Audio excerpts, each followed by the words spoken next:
PlayStation 5. Never in my console gaming journey have I witnessed such a huge leap in performance and graphics. Even now, after 4 months with the system, I'm still amazed at the quality of its graphics and power, especially with the accompanying DualSense controller. As you can tell, there's a lot to unpack here, so we'll split the video up into discussing the PS5 itself, the DualSense, and its current game library as of August 2021. In case you've been living under a rock for the past year and a half, the PS5 is Sony's latest entry in their long-running line of home gaming consoles, and promises to be the very best of what they offer. Now, of course, while the system is infamous for its new and improved architecture, such as with the newly added SSD, it's also gained a reputation as one of the hardest consoles to obtain. With global chip shortages and a whole empire of greedy scalpers, people have been struggling to get a hold of one, left only with the option of waiting or paying double the retail value. I was lucky enough to get mine through Argos, as despite their stock saying they had none, I chanced my luck and went directly in store to ask myself. I would strongly advise following a PS5 stock account on Twitter, as that's where I got the idea to walk into my local store and check, as they don't regularly update their stock list.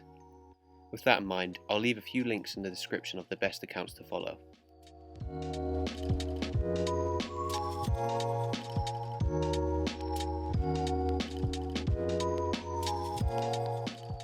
So, let's get straight to the point. The PlayStation 5 is amazing. However, there is a but.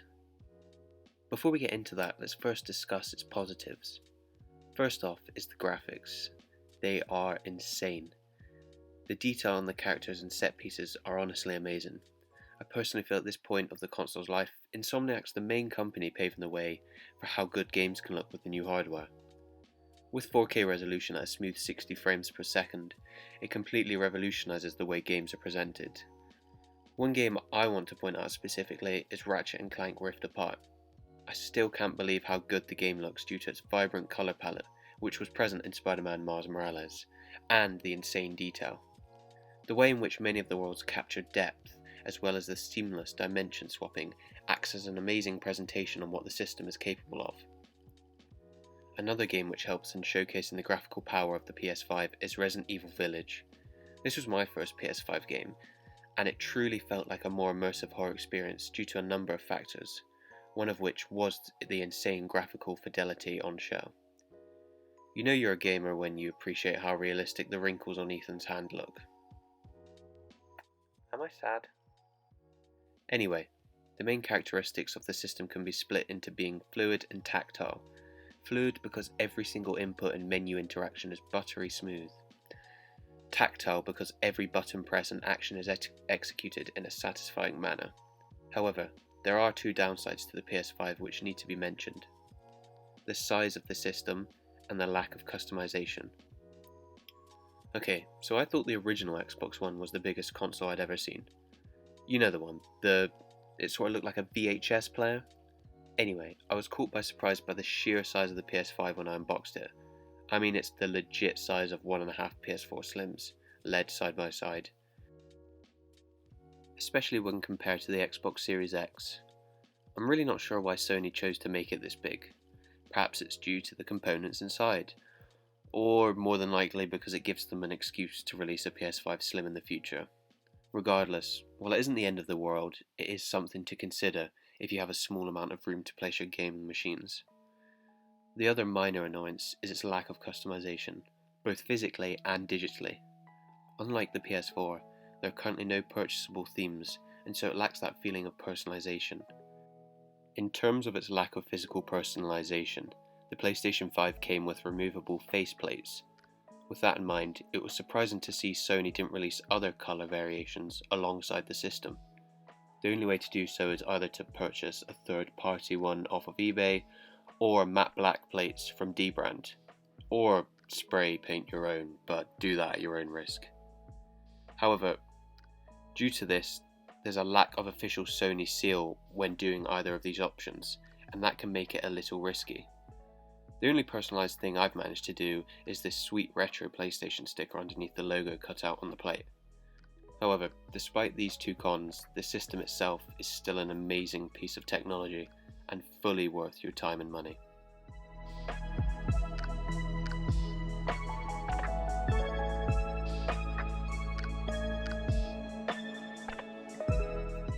While I like the PS5 a lot, it's the controller which is the most impactful thing to Sony's gaming lineup.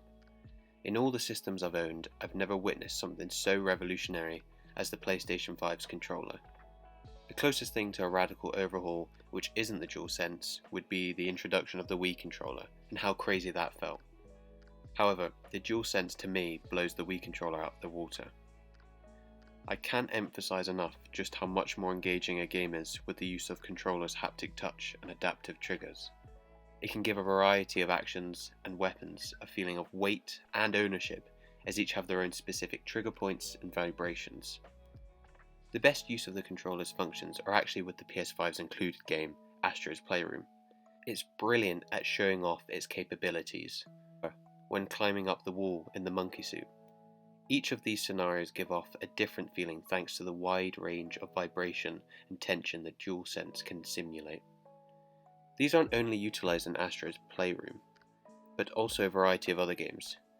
Resident Evil 8 takes advantage of the controller by having each gun simulate a different tension upon pulling the trigger, thereby giving the more meaty weapons a punch when used. Another game is Ratchet & Clank Rift Apart, which, like Resident Evil 8, has a variety of weapons to use, and each having its own distinct feeling through the adaptive triggers. While these features are great, even the ergonomics of the DualSense are good. The best way I could describe how it feels is that of an Xbox One controller, and that isn't a diss, as that and the Xbox 360 controller are my personal favourite controllers to use. Around the back of the controller it's covered by mini PlayStation symbols, which act as a great substitute for grip, and so even in the most intense gaming sessions, you won't have to worry about it slipping out of your hands. All in all, this controller is f***ing awesome.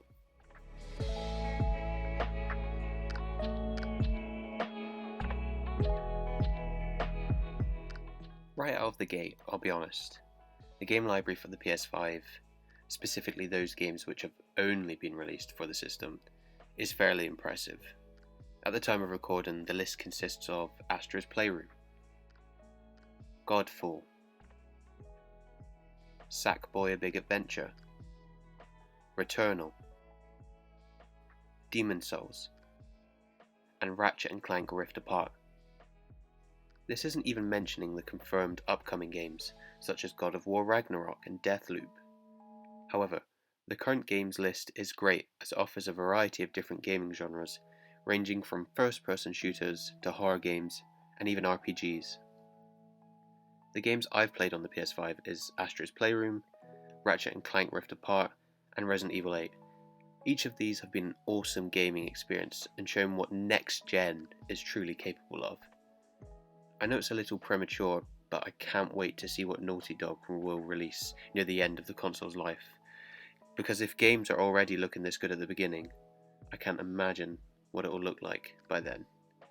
However, the game which really captured me the most is actually the one which came bundled free with the system, Astro's Playroom.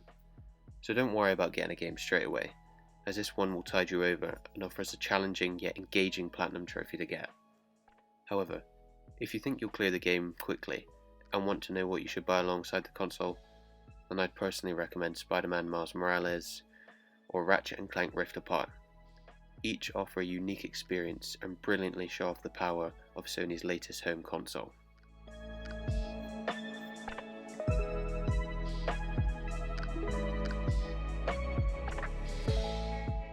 With all points covered, it's fair to say that I may be a little fanboy of the new system.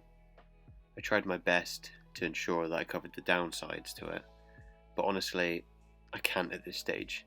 It does everything I need and the features have still not worn off 4 months on. Do I think you need the PS5? No, especially if you have a PS4 Pro and there are no current games out which you desperately want to play. However, if you have anything older than this or simply want to experience the most up-to-date hardware, then I would 100% recommend getting the system, whether it's the disc version or digital. I know it's not as simple as that, and I do understand the frustration. This video isn't to flex, but instead to offer a little more insight into ownership. I truly wish you good luck with finding a system, and, like I said, I'll leave links in the description to helpful stock alert accounts. With that being said, you've made it through another BeardNord video. Thank you for watching, and I'll see you next time.